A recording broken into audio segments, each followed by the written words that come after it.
네, 오늘은 여러분들에게 안내 말씀 한 가지를 좀 먼저 전해드리고 시작할까 합니다. 제가 유튜브로 그동안 스토리 뉴스를 전해드린 게 한 1년 반 정도 됩니다만은 그동안 LA 지역에서는 그 정규 라디오 방송인 그 라디오 서울을 통해서 아침에 1시간, 저녁에 1시간 이렇게 뭐 하루 2시간 기존 방송에서 이제 방송도 같이 이제 겸해서 하고 있었습니다. 물론 이제 그 AM 전파를 타고 LA 지역에서는 방송을 하고 있는데요. 이제 다음 주 월요일부터 6월 2일 다음 주 월요일부터는요. AM 1650 이 LA 지역을 중심으로 방송되는 그 라디오 서울 방송에서 매일 아침 8시부터 10시까지 생방송으로 방송을 하게 됐습니다.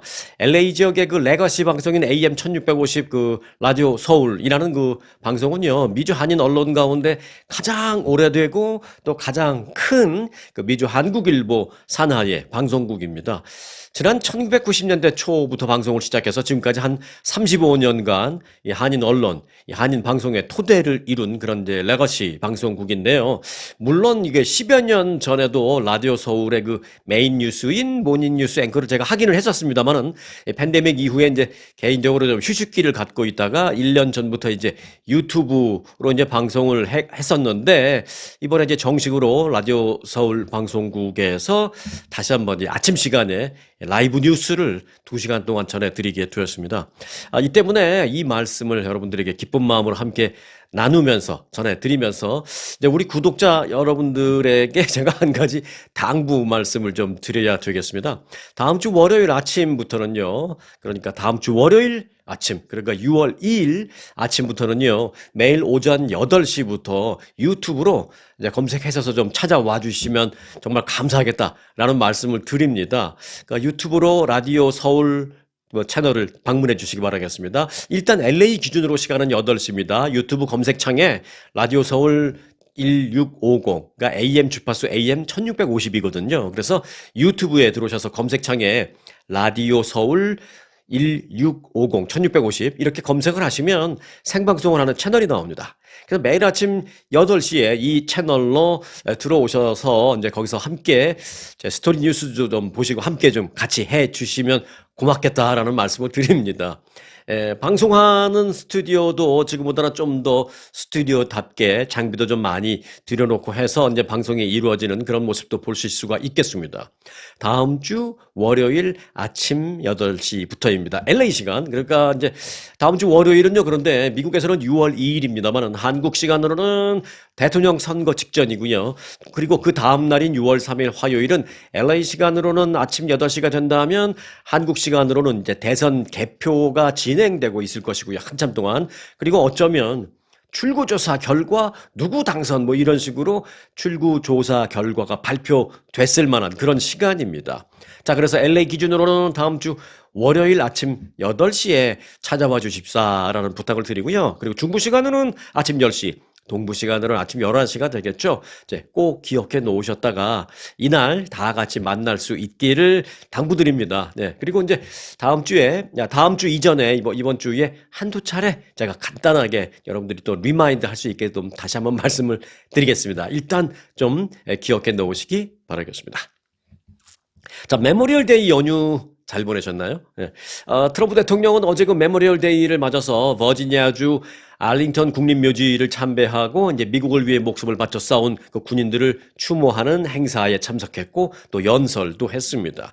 트럼프 대통령은 그 알링턴 국립묘지에서 열린 기념식에서 미국이 존재할 수 있는 것은 국가가 부를 때 주저하지 않고 모든 것을 바쳐서 헌신한 그들이 있었기 때문이다라고 말하면서 우리가 그들에게 진 빚은 영원하며 시간이 지난다고 줄어드는 것이 아니다. 뭐 이렇게 말을 했습니다.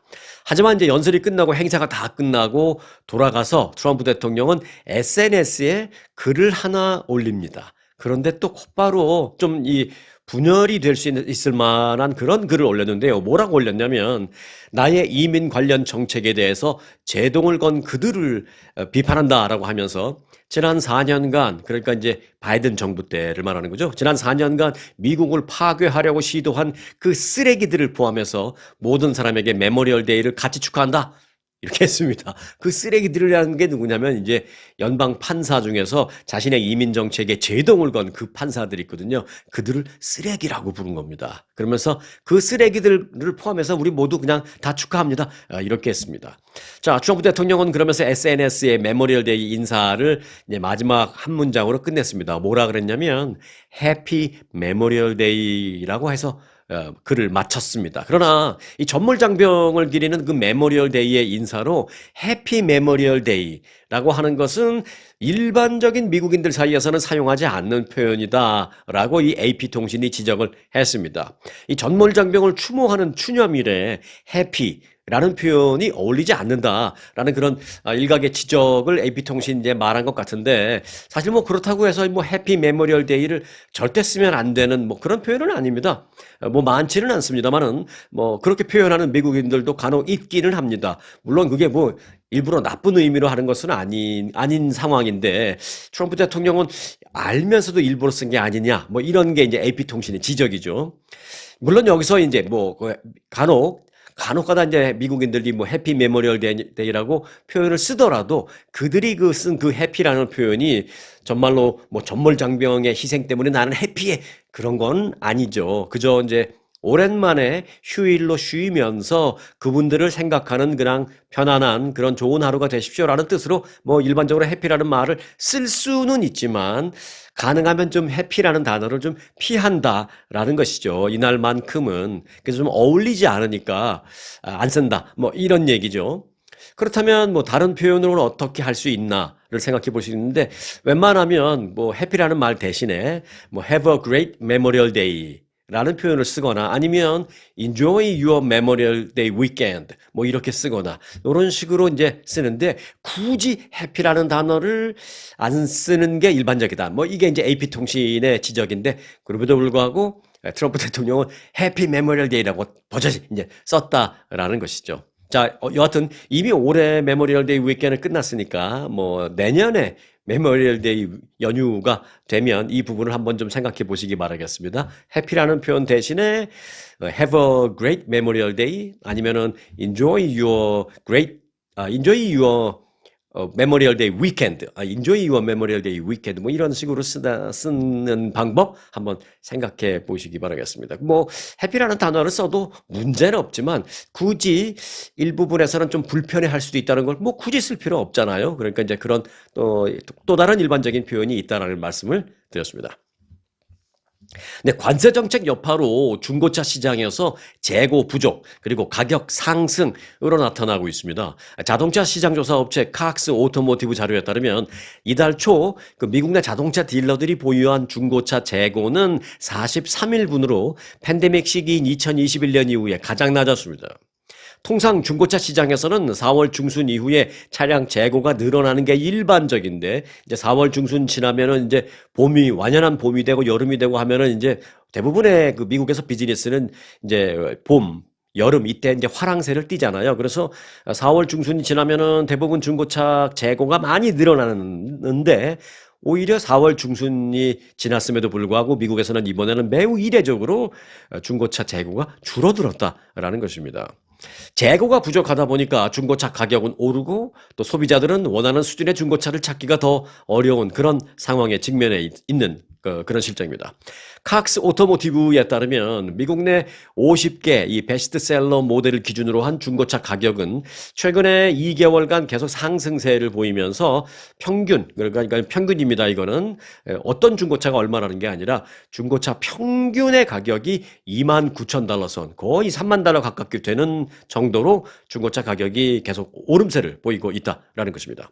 자동차 관세가 중고차 가격에 직접적으로 반영된 것은 아니지만 신차 가격이 올랐고 또 소비자 수요의 변화로 인해서 그러니까 중고차를 많이 찾아요 요즘. 그래서 이제 그런 것들이 중고차 가격의 상승세를 이끈 것이다라는 분석입니다.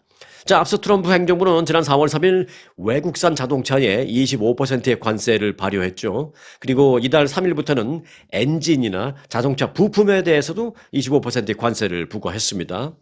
다만 이제 업계의 반발을 반영해서 내년 4월 30일까지 미국 내에서 조립한 자동차 가격의 15%에 해당하는 부품에 대해서는 관세를 1년간 면제해 주는 등 이 부품 관련 관세 조치는 일부 조금 이제 완화해 준 그런 상태입니다. 이미 포드는 그런데요, 멕시코에서 생산하는 차량 3개 모델의 가격을 이미 인상한 상태입니다. 수바루도요, 일부 신차 모델의 가격 인상을 또 발표했습니다. 시티은행은 최근에 이제 보고서를 하나 냈는데요. 멕시코 내 공장의 차량 생산 감축 여파로 인해서 4월, 그러니까 지난달 북미 전체 자동차 생산량이 1년 전에 비해서 8% 감소했다라고 추산을 했습니다. 이 신차 공급량이 이렇게 줄어든다라는 것은 역시 또 이제 가격이 오를 수밖에 없는 그런 환경이죠. 신차 공급량 줄고 가격이 오르면서 소비자들이 이제 중고차 시장으로 이제 눈을 돌리다가 보니까 많은 중고차 그 딜러에서 가격이 올라갈 수밖에 없다라는 것입니다. 거기다가 또 재고까지 없으니 더욱더 중고차 가격이 올라갈 수밖에 없는 것입니다. 자, 디트로이트 인근 앤아버에서 자동차 딜러사 영업 관리자로 일하고 있는 글렌 고프트리라는 사람은요, 월스트리트저널과 인터뷰를 했는데 이렇게 말했습니다. 중고차 공급이 제약이 돼 있고 특히 상태가 좋은 중고차일수록 더욱 공급이 제약돼 있다. 더욱 재고가 없다. 이런 얘기를 하고 있습니다. 그러니까 상태 좋은 건 찾아보기 힘들고 또 그럼에도 불구하고 가격은 오르고 그래서 근데 상태 좋은 게 몇 개 있다 하면 또 그건 더 많이 올라 있고 이런 겁니다. 그러니까 뭐 중고차 가격이 신차 가격하고 큰 차이도 없어지는 그런 상황이 지금 되고 있는 것이죠. 그렇다고 그러면 아이 이럴 바에야 새 차 사지 뭐. 근데 새 차는 또 더 비싸진 것입니다. 업계 전문가들은 트럼프 행정부의 그 외국 생산 자동차에 대한 관세 부과가 수입 자동차 가격은 물론 미국 브랜드의 신차 가격과 중고차 가격 인상으로 모두 한꺼번에 다 인상되는 그런 상황으로 지금 이어지고 있다라고 분석을 했습니다. 자, 트럼프 대통령의 가족 기업이 베트남에 그 투자비 15억 달러를 들이는 대규모 리조트 단지를 지금 짓겠다라고 제가 지난주에 그런 보도를 해드린 적이 있는데요. 와, 이게 한 1, 2주 만에 후다다닥 모든 그 절차를 다 밟고 지금 시작됐습니다. 나라에서 이렇게 15억 달러를 들이는 대규모 리조트인데 무슨 공사하려면 인허가를 받아야 되고 환경 정비 뭐 이런 검사 맡아야 되고 여러 가지가 있잖아요. 이게 그냥 1, 2주 만에 후다닥 끝난 겁니다. 전례 없는 특혜를 누리고 있다라고 뉴욕타임즈가 보도했습니다.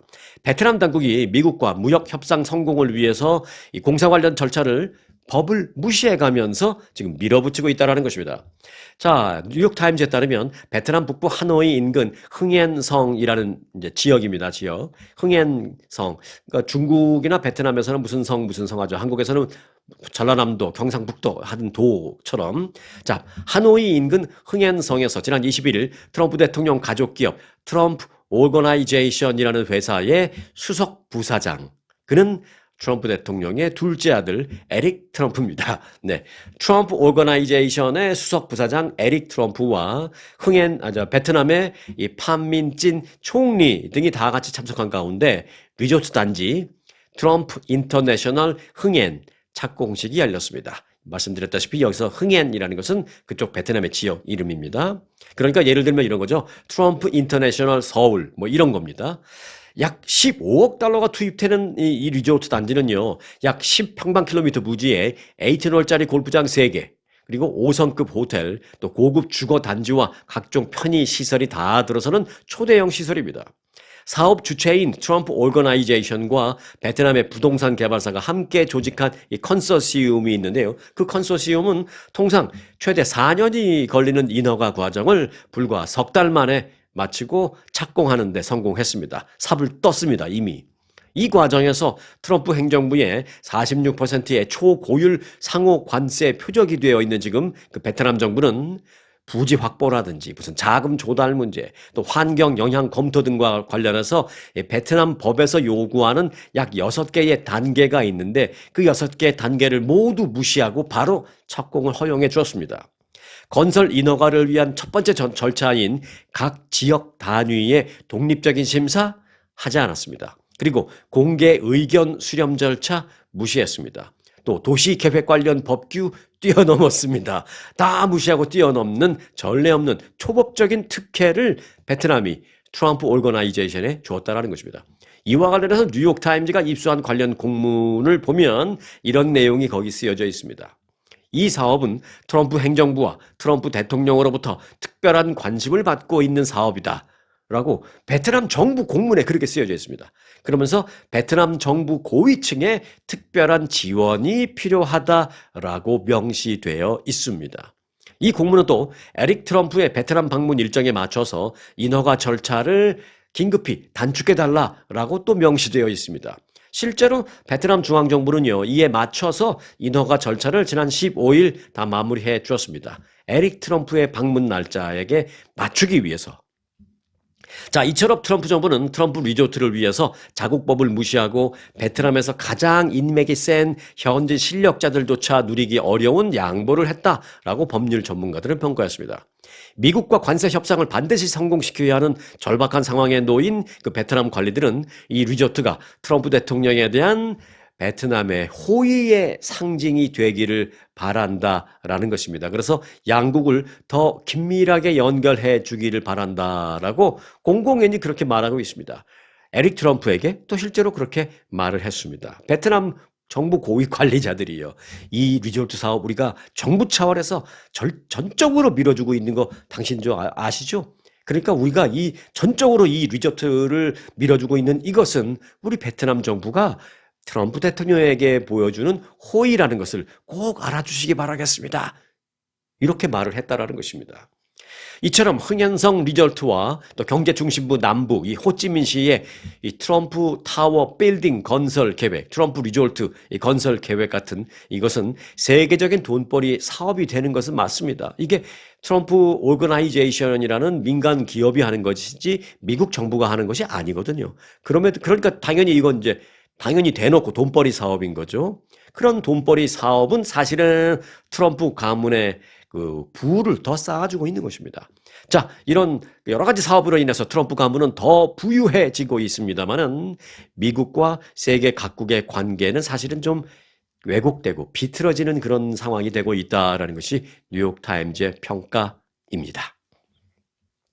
자, 이처럼 관세 정책 이후에 트럼프 일가족의 사업은 보이지 않는 특혜까지 받으면서 승승장구하고 있습니다만은 이제 그 의료기기 업계 더 나아가서 미국 내 환자들에게까지는 지금 악영향이 우려되고 있는 상황이 관세 정책 때문에 벌어지기 시작했습니다. 자, 그동안 인류의 생명을 구하기 위한 인도주의적인 사명으로 여겨지면서 무역 장벽에서 예외가 됐던 이 첨단 의학 분야마저 이 트럼프 대통령의 무차별 관세를 피해가지 못하면서 이 전 세계 환자들이 그 고통을 부담받게 됐다. 그 고통을 고스란히 받을 수밖에 없는 상황이 됐다라는 분석입니다.